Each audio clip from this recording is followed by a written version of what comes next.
Hello dear students. So today we will discuss about the last topic of the chapter, that is mole concept and Avogadro's number. But before that students, last lecture में मैंने आप लोगों को atom exists in nature in two forms पढ़ाया था, as a molecule and as an ion. तो ion में एक point रह गया, उतना पहले complete कर लेते हैं. Students, we studied that ions are mainly of two types, simple ions and polyatomic ions. Simple means a single atom having a positive or negative charge, and polyatomic ions means group of atoms having positive or negative charge. And उसके ऊपर से हमने पढ़ा how to write a molecular formula. कुछ students online session में network problem की वजह से वो समझ नहीं पाए, so let me give you example. Simple ions means for example Na plus, Ca plus plus और Cu plus, Fe3 plus. Okay, these are simple ions. क्योंकि यहाँ पे सिर्फ एक ही एटम है जिसके ऊपर चार्ज है. अच्छा, मैंने अभी यहाँ पे सारे पॉजिटिव ही लिखे. One more example, Cl minus, O2 minus या -2, कैसे भी लिख सकते. So these all are simple ions. Polyatomic ions, or they are also called as composite ions, or they are also called as compound ions. Okay, ये मैंने previous video में बताया. They are the group of atoms carrying a charge, जैसे कि OH minus. अब ये group of atom है, एक से ज्यादा एटम्स है, ऑक्सीजन एंड हाइड्रोजन, मिलके उसको नेगेटिव चार्ज है. ये नेगेटिव चार्ज सिर्फ हाइड्रोजन को नहीं है, ये दोनों को मिलके है. Then sulphate -2, are you getting that? Then bicarbonate ions, HCO3 minus, समझे? ओके. देन कार्बोनेट आयंस जैसे कि CO3 -2. ओके, तो ये है कंपोजिट आयंस, ये है सिंपल आयंस. स्टूडेंट्स, तुम लोगों को इनका नाम, सिंबल एंड चार्ज पता होना चाहिए, क्योंकि उसके ऊपर से ही हम केमिकल फॉर्मूला लिख सकते हैं. Now what is that? For example, if in the exam the question is, वैसे तो ये 9th स्टैंडर्ड स्टेट बोर्ड के लिए ये टॉपिक ओमिट है this year only because of the corona. 9th CBSE को ये टॉपिक है, ये ओमिट नहीं है. But still 9th standard student, तुम स्टेट बोर्ड में हो या CBSE में हो, you have to learn this, क्योंकि 10th स्टैंडर्ड का केमिस्ट्री पूरा इस पर डिपेंड है. 10th स्टैंडर्ड में अगर केमिस्ट्री इजी जाएगा तो ये आएगा तो ही. ओके, तो ये दिमाग से निकाल लो, ये मुझे अभी एग्जाम में है नहीं है कोरोना की वजह से. Forget that, you have to study everything whatever I am teaching for the sake of 10th standard. अब suppose they will tell you write the molecular formula of sodium carbonate. Sodium carbonate का इसका हमको chemical formula लिखना है. मतलब जैसे कि water का केमिकल फॉर्मूला है H2O, वैसे सोडियम कार्बोनेट ये जो कंपाउंड है इसका केमिकल फॉर्मूला क्या है? Very simple. तुम लोगों को symbol, sodium means this, you should know it. तो Na, सोडियम पहला वर्ड है तो Na लिया. अब उसके ऊपर का जो चार्ज है वो नीचे लिखना है, प्लस आगे कुछ नंबर नहीं, मतलब 1. ओके. देन कार्बोनेट मतलब दिस, CO3 को कार्बोनेट बोलते हैं. तुमको टेक्स्ट बुक में ये चार्ट दिया है, इनके नाम भी दिए हैं. ओके, तो you should learn that. Carbonate means CO3. Okay, इसके ऊपर चार्ज क्या है? -2, उसको नीचे लिखो. अब इसको क्रॉस मल्टीप्लाई करो, मतलब इसका नंबर इसको दिखाओ और इसका नंबर इसको दिखाओ. Are you getting me? तो यहाँ पे हमारा आंसर आएगा Na1. अच्छा, जब हम ये नंबर दिखाते हैं तो प्लस माइनस साइन दिखाना नहीं है. ओके, तो Na1 है तो हम नहीं लिखते, डायरेक्टली उसके बाजू में CO3 Na2 है, वेरी सॉरी, Na2 है, तो यहाँ पे ये 2 आएगा. Na2 एंड CO3 के बाद 1 दिखाना है. जब व्हाट वी से पॉलीएटॉमिक आए ना, तो ब्रैकेट डाल के फिर वो 1 दिखाना है, जो भी नंबर है. लेकिन यहाँ पे 1 है तो लिखने की जरूरत नहीं, इसलिए ब्रैकेट की भी जरूरत नहीं. समझे? This is called Na2CO3, chemical formula of sodium carbonate. एक और एग्जांपल देती हूँ. फॉर एग्जांपल, अगर तुमको आया question, right the chemical formula of aluminium sulphate.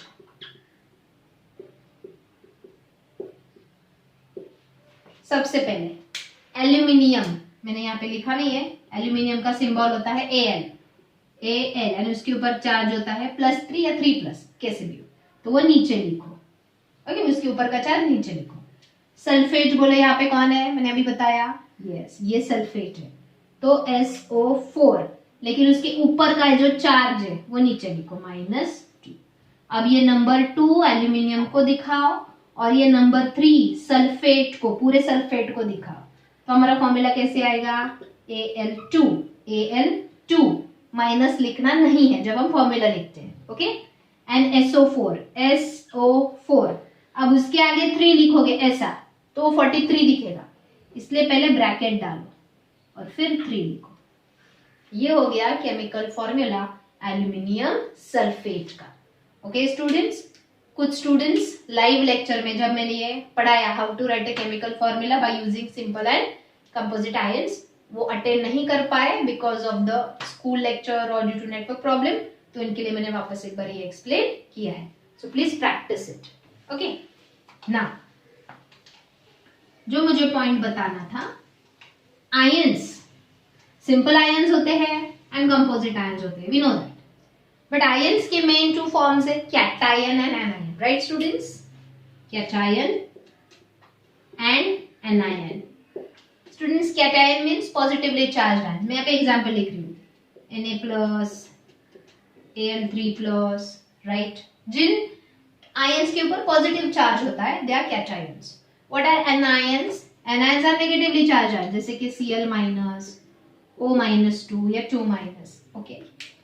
But now one more thing, cations are also called as, listen to me carefully, cations are also called as basic radicals। Basically ions को एक और word होता है radicals. Ions are also called as radicals. 9 CBSE तुमको ये नहीं है, but still it's a good information for you also, okay. What ions are also called as radicals? Radicals means charged particles. Are these the particles, atoms of the matter, right? And particles are having charge, either positive charge or negative charge. So such charged particles are called radicals or ions. Cations are positively charged radicals, which are also called as basic radicals. तो बोला anions will be called as, अगर cations को basic radicals बोलते हैं तो anions को क्या बोलेंगे? Very simple, acidic radicals। लेकिन ऐसे क्यों? Why? Why anions are called acidic radicals only and why cations are called basic radicals only? उसके लिए तुमको what is acid and what is base वो in short में समझना पड़ेगा, okay? 9 CBSE students acid and bases के बारे में डिटेल में हम 10th स्टैंडर्ड में पढ़ने वाले, and 9 स्टेट बोर्ड स्टूडेंट्स हम इसके अगला चैप्टर ही एसिड बेसिस पढ़ने वाले। बट मैं अभी एक शॉर्ट में इंट्रोडक्शन देती हूँ तुम लोगों को, what is acid and what is base, what is acid and what is base, okay? in short बता रही हूँ। according to the scientist Arrhenius, according to the chemist Arrhenius ने एसिड बेसिस के ऊपर बहुत स्टडी किया, रिसर्च किया, and he found one common thing in acids and bases. what is that? पहले मैं कुछ एसिड्स के नाम लिखती हूँ, जैसे कि ये है हाइड्रोक्लोरिक एसिड, ये है नाइट्रिक एसिड, HNO3 मतलब nitric acid, then sulfuric acid, suppose H2SO4 is a sulfuric acid. I'll write some examples of bases also, जैसे कि sodium hydroxide, potassium hydroxide, calcium hydroxide, okay? अब जब उसने acid and bases study किया, what he found common in acids? Did he find hydrogen in every acid? That is H+ ions, positive ions. Are you getting me? Acids में एक positive ion होता है, वो सभी एसिड में common होते हैं, जैसे कि हाइड्रोक्लोरिक एसिड हो उसमें भी H+ है, ये H+ है, ये Cl- है। अपोजिट अट्रैक्ट्स एंड चार्जेस उनके कैंसिल हो जाते हैं एंड फिर वो कंपाउंड बनता है HCl। यहाँ पे देखो H+ है एंड ये NO3 पूरा माइनस है, सो पॉजिटिव नेगेटिव अट्रैक्ट होता है, उनका positive negative charge cancel out हो जाता है, समझे? हियर H+ है, SO-2, तो समझे एसिड्स में कॉमन क्या है? Hydrogen ions which are positive ions, that is cations. and you tell me anion मतलब negative ion, will it get attracted towards the H+? ये नेगेटिव है इसलिए देखो ये H+ की तरफ अट्रैक्ट हुआ, and H+ means acid, hydrogen ions means acidic radicals, acidic ions, hence anions gets attracted towards acidic radicals, so anions are also called as acidic radicals. Very easy. Okay. On the other hand, why cations are called basic radicals? Base में देखो common क्या है, basis में क्या common है? जैसे acids में common hydrogen था, बेस में कॉमन क्या है? OH आयंस है क्या? एंड OH आयंस मैंने अभी लिखा था, OH ions have negative charge. So here OH minus means are called hydroxide ions. तो बेसिस में हाइड्रोक्साइड आयंस है, एंड हाइड्रोक्साइड आयंस की तरफ कौन से आयंस अट्रैक्ट होंगे? Positive ions. So positive ions that is cations gets attracted toward the basic radical that is hydroxide ions. Hence cations are called as basic radicals. समझे? वापस थोड़ा video rewind करो and वापस ये सब सुनो, दिमाग में फिट होना चाहिए. Very simple. Anion acidic radicals, AA. Confusion का सवाल ही नहीं. समझे? Anions are acidic radicals and acid means hydrogen ions.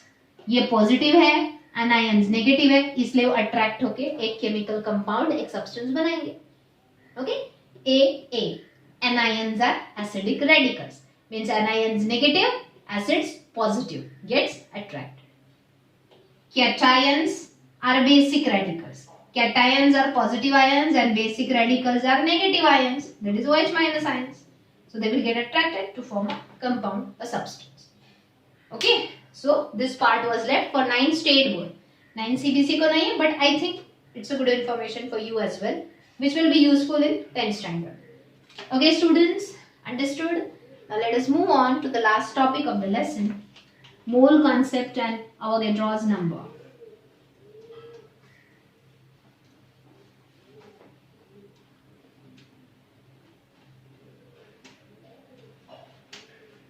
Students, to understand mole concept, or what is the definition of 1 mole, and to understand the definition of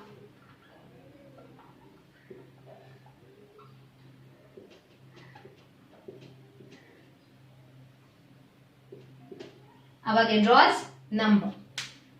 1 mole का definition and Avogadro number का definition समझने के लिए you need to know the two concepts जो हमने पहले पढ़े, atomic mass and molecular mass. सबको याद है? जैसे हमने पढ़ा था कि एटम का मास by taking carbon 12 as a standard atom, बाकी एटम्स का मास कैलकुलेट करते हैं Dalton. Right? What is the mass of oxygen? 16 Dalton. Very good. What is the mass of sodium? 23 Dalton. Very good. What is the mass of sulfur? 32 Dalton. Very good. What is the mass of chlorine? 35.5 Dalton. Very good. तो सारे atoms के मास learn है जितना बताया है text book के chart में. Good. फिर हमने मॉलिक्यूलर मासेस कैलकुलेट किए. जैसे water is a molecule H2O का मास क्या था? 18 Dalton. Very good. Carbon dioxide molecule का मास क्या था? 44 Dalton. Very good. समझे? तो atomic mass and molecular mass अगर पता है, समझे हो, तो ही 1 मोल एंड एवोगाड्रोस नंबर समझोगे. Okay. Should we start? So 1 mole का definition. 1 mole of any substance is its atomic mass or molecular mass expressed in ग्राम. मतलब जो भी सब्सटेंस हमको दिया है उसके एटॉमिक मास को डाल्टन की जगह ग्राम में लिखो, या उसके मॉलिक्यूलर मास को डाल्टन की जगह ग्राम में लिखो. Instead of Dalton you have to write there gram, तो वो हो गया उसका 1 mole. Let me tell you example. Tell me what is the atomic mass of oxygen? Is it 1 atom of oxygen? क्या है वो? 16 डाल्टन है. राइट. बट डाल्टन हटाओ और उसकी जगह पे ग्राम, जी मतलब ग्राम का सिंबल, तो ये हो गया 1 मोल ऑफ ऑक्सीजन. इजी. समझे? डाल्टन हटा के उसकी जगह ग्राम किया तो ऑक्सीजन का एटॉमिक मास किस में कन्वर्ट हो गया? 1 mole of oxygen. So 1 mole of oxygen is 16 gram. Okay. तो अब मुझे बताओ 1 मोल ऑफ ऑक्सीजन मॉलिक्यूल कितना होगा? यहाँ पे एक ऑक्सीजन मतलब 16 ग्राम. अब 2 ऑक्सीजन मीन्स 16 into 2, करेक्ट, 32 ग्राम। ओके स्टूडेंट्स, चलो बताओ मुझे, what is the molecular mass of water? H2O का मॉलिक्यूलर मास क्या आया था? करेक्ट, 18 डाल्टन आया था, राइट। अब डाल्टन हटा के अगर हमने ग्राम लिखा तो ये हो गया 1 मोल ऑफ वाटर, समझे? So 1 mole of water is equal to 18 gram. Any doubts? So this is called 1 mole. So 1 mole of any substance, कोई भी सब्सटेंस लो, उसका एटॉमिक मास अगर सिंगल एटम है तो, या मॉलिक्यूलर मास अगर एक से ज्यादा एटम्स है तो, express it in gram, that is called 1 mole. Okay students, and the last topic of the lesson, Avogadro's number. Okay, just one more example. Can you tell me what is 1 mole of carbon dioxide then? Carbon dioxide का molecular mass क्या आया था? 44 Dalton. उसको 1 मोल में convert करना हो तो correct 44 ग्राम। मतलब डाल्टन हटा के ग्राम लगा दिया तो वो सब्सटेंस हो जाता है 1 मोल। Okay, understood? Now, last point, Avogadro's number. Here,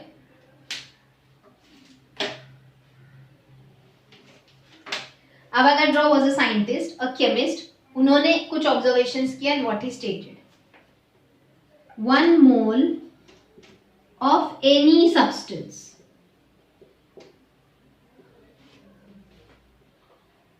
always contains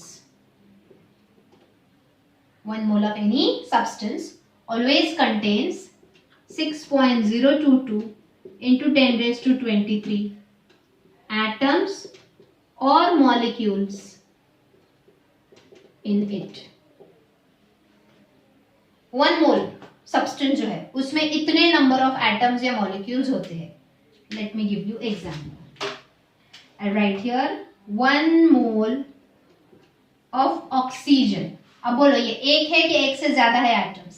एक ही है. So 1 mole of oxygen means what students? Means nothing but 16 gram of oxygen. Evident क्योंकि 1 mole of oxygen is 16 gram, right? So 1 mole of oxygen means 16 gram of oxygen contains 6.022 into 10 raised to 23 atoms in it. मतलब ये oxygen atomic state में इसलिए हमने atoms लिखा, लेकिन वही 1 mole of oxygen molecule है. एटम है क्या? ये नहीं, एक से ज्यादा एटम होंगे. O2 है, एक से ज्यादा एटम है तो उसको हम एटम नहीं बोलते, उसको हम मॉलिक्यूल बोलते हैं. मतलब कितना मास बोलो? 32 gram of oxygen, right? 1 mole of oxygen molecule means 32 gram of oxygen contains same number 6.022 into 10 raised to 23. अब यहाँ पे मैं एटम्स लिखूं कि मॉलिक्यूल्स लिखूं? मॉलिक्यूल है ना, तो यहाँ पे हम लिखेंगे molecules. Got it? So tell me 1 mole of water मतलब 18 gram, right? 1 mole of water means 18 gram of water, right? 1 mole of water contains, बोलो same number, same 6.022 into 10 raised to 23. क्या लिखोगे? एटम्स की मॉलिक्यूल्स? ये एक से ज्यादा है ना ग्रुप में, एटम्स एक से ज्यादा है ग्रुप में, तो ये मॉलिक्यूल है. So we will write these number of molecules of water in it. समझ में आया? ओके. नहीं भी समझा है डोंट वरी, अगला लेक्चर लाइव होगा जिसमें हम इसके ऊपर बेस्ड सम्स पढ़ेंगे. Are you getting me? We're going to practice sums based on it. Okay students, 3 formula है, सिंपल, बहुत इजी. वो 3 फॉर्मूला लर्न करो, कोई भी सम आने दो, you can solve it. So students, here we are done with the teaching part of the lesson for both 9th standard state board as well as CBSE. 9th standard state board था measurement of matter, lesson का नाम, and CBSE के लिए था atoms and molecules. Okay students, so I hope you all have understood this. Please आज का video जरा 2 बार देखो, specially mole concept and Avogadro's number, तो और अच्छे से समझ में आ जाएगा. Thank you.